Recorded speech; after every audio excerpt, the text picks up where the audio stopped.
Hey guys, Gumrex here. Yes, that is my giant bear. So today we're going to explain chapter 944, this super ominous foreshadowing of a death that is supposed to happen here. And I'm going to explain why Zoro and Mihawk are not characters that are going to be dying in chapter 944. We now have this crazy new evidence explaining why an unexpected character does and will die in chapter 944 here. You guys are never going to guess it, but let's get into it.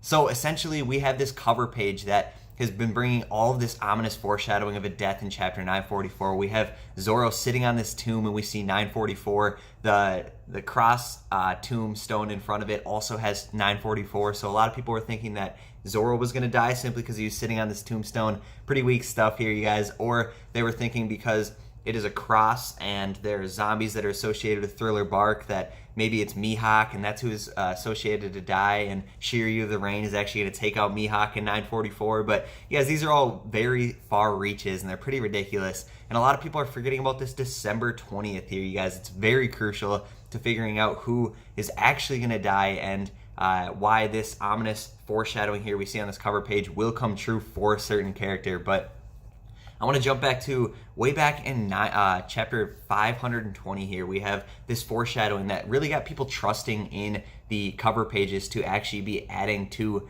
the canon, the story here. And we have Luffy, and he's playing a card game with a bunch of his crewmates, but he's holding an ace card, and he's also holding a picture of Brook, which is symbolizing death, and then he looks like he's got this agonizing pain, you guys. So essentially, these three together were foreshadowing that Ace was going to end up dying soon in the story here. And ever since, people have been really digging into these cover pages to find these ominous foreshadowings, or just any foreshadowing.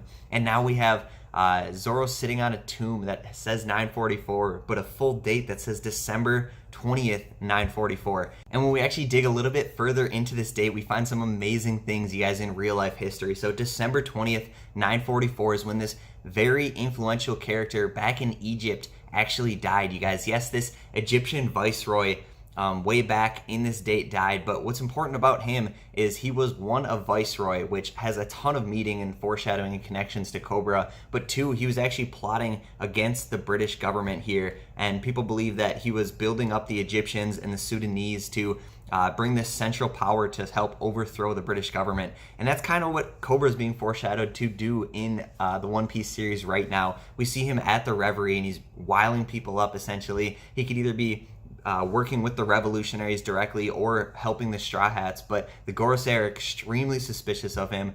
And the other thing here is the fact that this character that died on this exact date is actually a viceroy. And what a viceroy is, by definition, is a ruler of a country that is essentially a part of a bigger country here. So that is exactly like Alabasta being a part of the 170 allied nations that fall under this world government's reign, you guys. So this fits Cobra exactly. There's also the Egyptian ties, and we see Cobra being very Egyptian here, you guys. So this is actually what this foreshadowing means. December 20th, 944 is when this viceroy of Egypt actually died. And yes, chapter 944 is foreshadowing to Cobra dying in the One Piece series, you guys. It's going to be so epic, very unexpected, because yes, everyone is thrown off seeing this ominous foreshadowing and instantly believing that Zoro or Mihawk was going to die, but that is not the case, you guys. It will be Cobra. And why this fits so perfectly into the series here is because we know that Cobra has already had tons of death flags, like I already brought up here, you guys.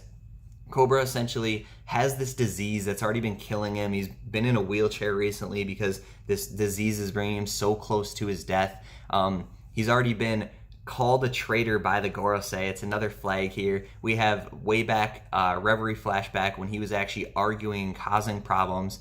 We know the Gorosei wanted to meet with him specifically. The admirals wanted to meet with him specifically when he came back to Reverie. So yes, they have their eye on him. Yes, when the Gorosei brought up that he was a traitor, and they were talking about how the rock situation's coming up, there's all this chaos in the world, and they're about to have to do something about it. I think that they actually will be assassinating and taking out Cobra. I think that when we jump back over to the Reverie in chapter probably 944 here, we're going to have Cobra causing this chaos, and then the Gorosei are just going to take him out, and it's going to lead to this very epic just explosion in the One Piece series, you guys. It's going to cause all kinds of chaos. Everyone's going to go wild.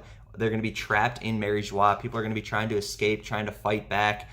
News is going to spread across the world of this chaos.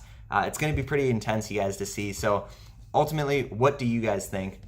Do you guys think that this chapter 944 shredding will take place? Do you think a character will die? Are you convinced that it is Cobra and not these weak theories that are out there about Mihawk or Zoro dying in chapter 944? I'd love to hear from you guys. Please smash that subscribe button. If you guys want notifications, hit the little bell next to it. Thank you guys so much. Hit that like button while you're at it. Really, just have a great day today, you guys. Thank you.